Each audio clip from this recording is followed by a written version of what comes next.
Hello students, আমার চ্যানেলে তোমাদেরকে স্বাগত। শুরু করছি ক্লাস 11 ফার্স্ট সেমিস্টারের একটি রাষ্ট্রবিজ্ঞানের ক্লাস। তোমরা দেখতে পাচ্ছ তোমাদের সামনে রয়েছে রায় ও মার্টিন প্রশ্নবিচিত্রা। রায় ও মার্টিন প্রশ্নবিচিত্রা থেকে আমরা ক্লাস 11 ফার্স্ট সেমিস্টারের রাষ্ট্রবিজ্ঞানের অধ্যায়ভিত্তিক এমসিকিউ ক্লাস করছিলাম। তো আজকে আরও একটি কিন্তু এই অধ্যায়ভিত্তিক এমসিকিউ ক্লাস তোমাদের সামনে নিয়ে এসে চলো শুরু করি ক্লাসটি। প্রথম থেকে শেষ পর্যন্ত ভিডিওটা দেখবে, একটু স্কিপ করবে না, ঠিক আছে? চলো শুরু করি। দেখো, আজকে আমরা 8 নম্বর পর্ব শেষ করেছি। আজকে আমরা এখান থেকে পড়বো, এখান থেকে আমরা 35 থেকে 9 নম্বর পর্ব করব, ঠিক আছে? তো দেখে নিই আমরা কোন অধ্যায়টা পড়ছিলাম। আমরা কিন্তু তৃতীয় অধ্যায় নাগরিকতা, এই অধ্যায়টা পড়ছিলাম, ঠিক আছে? এই নাগরিকতা অধ্যায়টা কিন্তু আমরা পড়ছিলাম। তো এই নাগরিকতা অধ্যায়ের আমরা 34 দাগ পর্যন্ত পড়েছি। আজকে এই 35 দাগ থেকে শুরু হবে, ঠিক আছে? তো চলো শুরু করে দিই। ক্লাস 11 ফার্স্ট সেমিস্টার রায় ও মার্টিন প্রশ্নবিচিত্রা থেকে রাষ্ট্রবিজ্ঞান অধ্যায়ভিত্তিক এমসিকিউ ক্লাস 9 নম্বর পর্ব, এবং আমাদের অধ্যায় চলছে নাগরিকতা অধ্যায়। চলো শুরু করি ক্লাসটি। দেখো, বলছে সিটিজেনশিপ অ্যামেন্ডমেন্ট অ্যাক্ট 2019 সিএএ কার্যকর হয় 11 মার্চ 2024। ভারতে অনুমোদনসিদ্ধ নাগরিক হওয়ার জন্য কত বছর স্থায়ীভাবে বসবাস করতে হবে? 10 বছর। আচ্ছা, পরের প্রশ্ন দেখো, এখানে দেখো স্তম্ভ মেলাও আছে। এখানে কিন্তু 1-এর সি, 2-এর ডি, 3-এর এ, 4-এর বি।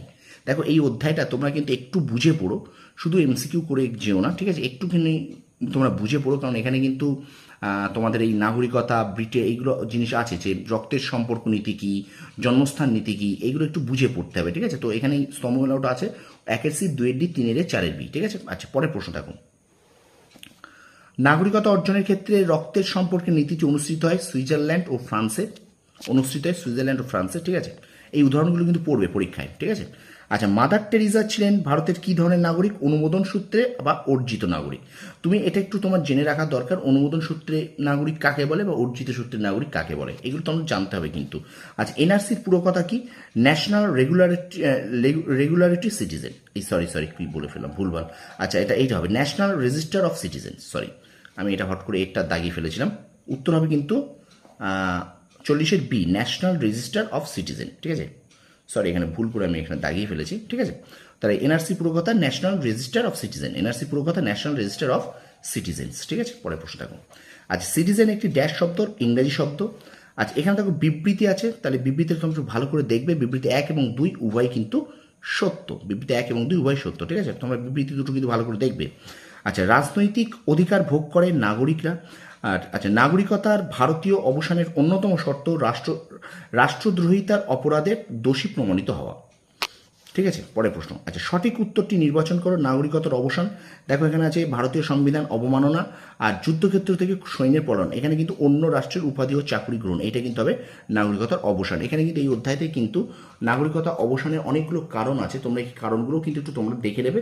পারলে আমি কিন্তু এই থার্ড চ্যাপ্টারটা একটু তোমাদেরকে ডিটেলসে আলোচনা করে দেবো পরে, ঠিক আছে? যদি তোমাদের মনে হয় যে স্যার থার্ড চ্যাপ্টারটা একটু আলোচনা করে দিন, আমি তো আলোচনা করে দেবো, ঠিক আছে? তো এই ধরনের প্রশ্নগুলো কিন্তু এখানে ভীষণ গুরুত্বপূর্ণ, এগুলো বুঝে পড়তে হবে। শুধু এমসিকিউর উপর নির্ভর করে গেলে কিন্তু হবে না, তবে এই এমসিকিউগুলো কিন্তু গুরুত্বপূর্ণ, ঠিক আছে? তারপর দেখো, নাগরিকত্ব দেওয়ার ক্ষমতা আছে পার্লামেন্টের। আচ্ছা, জন্মস্থান নীতি অনুযায়ী নাগরিকত্ব যে নামে পরিচিত জুস সোলি। আচ্ছা, 1975 খ্রিস্টাব্দে যে পদ্ধতির মাধ্যমে সিকিমের জনগণ নাগরিক হয়ে ওঠে সেটা হলো ভারত ভক্তি। আচ্ছা, স্বেচ্ছাধীন নাগরিকতা অর্জনের শর্তাবলী পূরণের যে পদ্ধতি তা হলো অনুমোদন সিদ্ধ নাগরিকতা, ঠিক আছে? পরের প্রশ্ন দেখো। আচ্ছা, নাগরিক কথাটির উৎপত্তি হয়েছে কোন শব্দ থেকে? নগর থেকে। আচ্ছা, নাগরিকত্ব কাকে বলে? সমাজের মঙ্গল সাধনের জন্য নিজের সুচিন্তিত বিচার বুদ্ধি প্রয়োগের ক্ষমতা, ঠিক আছে? তাকে নাগরিকত্ব বলে। স্টুডেন্টস, ভিডিওটা অবশ্যই কিন্তু একটু লাইক করবে, শেয়ার করবে বন্ধুদের মাঝে। আর আমার চ্যানেলে যদি নতুন হয় থাকো অবশ্যই চ্যানেল সাবস্ক্রাইব করো, পাশে থাকা বেল আইকন প্রেস করে রাখো, ঠিক আছে? অবশ্যই একটু শেয়ার করো, লাইক করো, বন্ধুদের মাঝে বেশি বেশি করে শেয়ার করে দাও। চলো আমরা চলে যাই পরের প্রশ্নে। এবার দেখো, দ্বৈত নাগরিকতার সমস্যার সমাধানের যে কোনো একটি উপায়। এখানে বলছে শিশু প্রাপ্তবয়স্ক হলে তাকে যে কোনো একটি রাষ্ট্রের নাগরিকত্ব থেকে নিতে হবে ও নাগরিকত্ব বেছে নিতে হবে, ও দুটি রাষ্ট্র নিজেদের মধ্যে চুক্তি করে এর স্থায়ী সমাধান করবে, ঠিক আছে? এটা খুব বড় উত্তর, এটা ভালো করে দেখে নাও, ওকে? আচ্ছা, পরে দেখো, ভারতের নাগরিকত্ব বিলোপের একটি কারণ বিদেশি রাষ্ট্রের নাগরিকত্ব গ্রহণ ও বিদেশি রাষ্ট্রের সরকারি চাকরি গ্রহণ। এগুলো কিন্তু অনেকগুলো অপশান আছে, তার মধ্যে এই অপশানটা উত্তর, ঠিক আছে? আচ্ছা, পরের প্রশ্ন দেখো, কোন রাষ্ট্রকে জন্মসূত্রে নাগরিক ও আইনানুমোদিত নাগরিকদের মধ্যে পার্থক্য করা হয়? এখানে কিন্তু ফ্রান্স, বেলজিয়াম, মার্কিন যুক্তরাষ্ট্র সবগুলিতেই, ওকে? আচ্ছা, পরের প্রশ্ন দেখো, সুনাগরিক বলতে কি বোঝো?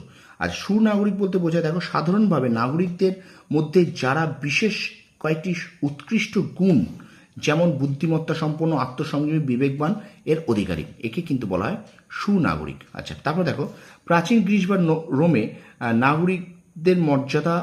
নাগরিকের মর্যাদা পেত শুধুমাত্র অভিজাত পুরুষেরা। আচ্ছা, রাষ্ট্রহীন ব্যক্তি কাকে বলে? না, কোনো গুরুতর অপরাধের জন্য স্বদেশ থেকে প্রত্যাখ্যাত কোনো ব্যক্তির নাগরিকতা যখন রাষ্ট্র কেড়ে নেয় তাকে কিন্তু বলে রাষ্ট্রহীন ব্যক্তি। ঠিক আছে, দেখো এই প্রশ্নগুলো কিন্তু এই ধরনের প্রশ্নই কিন্তু এই চ্যাপ্টারটা দেবে। তারপর দেখো নাগরিকদের পক্ষে ভোটদান বাধ্যতামূলক সুইজারল্যান্ডে। আচ্ছা, নাগরিকের প্রথম সংজ্ঞা দিয়েছেন অ্যারিস্টটল। আচ্ছা, নাগরিক ও বিদেশিদের মধ্যে দুটি সদৃশ্য। দেখো উভয়দেরই রাষ্ট্রীয় আইন মেনে চলতে হয় ও তারা অর্থনৈতিক ও সামাজিক অধিকার ভোগ করতে পারে। ঠিক আছে, দুটি সাদৃশ্য মানে দুটো মিল।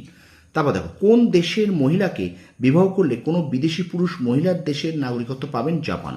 আচ্ছা, ভারতের নাগরিকতা আইন পাশ হয় সংসদে। আজ সমস্ত রকম কর্তব্য পালন ও পূর্ণ আনুগত্য রাষ্ট্র দাবি করতে পারে নাগরিকদের কাছে। পরের প্রশ্ন দেখো, রাষ্ট্র অসৎ আচরণের জন্য দেশ থেকে বহিষ্কার করে নাগরিককে। আচ্ছা, এবারে দেখো এখানে তোমাদের দুটো বিবৃতির কারণ আছে। এখানে এ ও আর উভয় সত্য এবং আর সঠিকভাবে একে প্রতিষ্ঠা করে না। ঠিক আছে, পরের প্রশ্ন, ভারতের নাগরিকতা অর্জনের একটি পদ্ধতি হলো জন্মসূত্রে নাগরিকতা অর্জন। আচ্ছা, সমষ্টিগত অনুমোদনের মাধ্যমে নাগরিকতা লাভ করেছে এমন রাষ্ট্রের নাম হলো, এখানে কিন্তু পশ্চিমবঙ্গ, সিকিম, পন্ডিচেরি, গোয়া, দমনদীপ, এখানে হবে 2, 3, 4 সঠিক 1 ভুল। ঠিক আছে, 2, 3, 4 সঠিক 1 ভুল। আচ্ছা, ইংরেজি সিটিজেন কথাটি এসেছে লাতিন শব্দ সিভিস থেকে।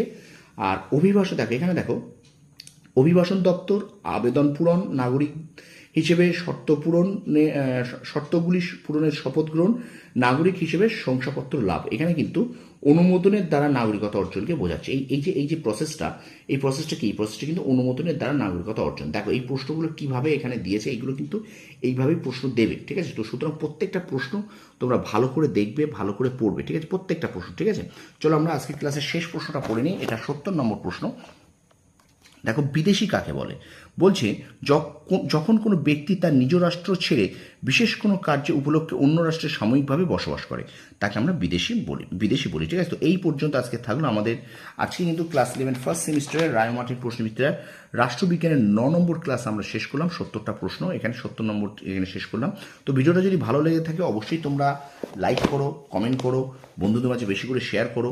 আর আমার চ্যানেলে নতুন হলে অবশ্যই চ্যানেলটা সাবস্ক্রাইব করো, পাশে থাকা বেল আইকনটি প্রেস করে রাখবে। ঠিক আছে, আর বারবার বলছি আমি কিন্তু ক্লাস 11 ফার্স্ট সেমিস্টার এই রায়মার্টিন প্রশ্নবিদ্যা থেকে বাংলা, ইতিহাস, ভূগোল, ইংরাজি, রাষ্ট্রবিজ্ঞান, দর্শন, তারপর তোমাদের এডুকেশনের ক্লাস কিন্তু কন্টিনিউ দিচ্ছি। সুতরাং অবশ্যই কিন্তু আমার চ্যানেল নতুন হলে চ্যানেলটাকে সাবস্ক্রাইব করে রাখো, পাশে থাকা বেল আইকনটি প্রেস করে রাখো। ঠিক আছে, তোমরা সফল হও, তোমাদের সাফল্য কামনা করি।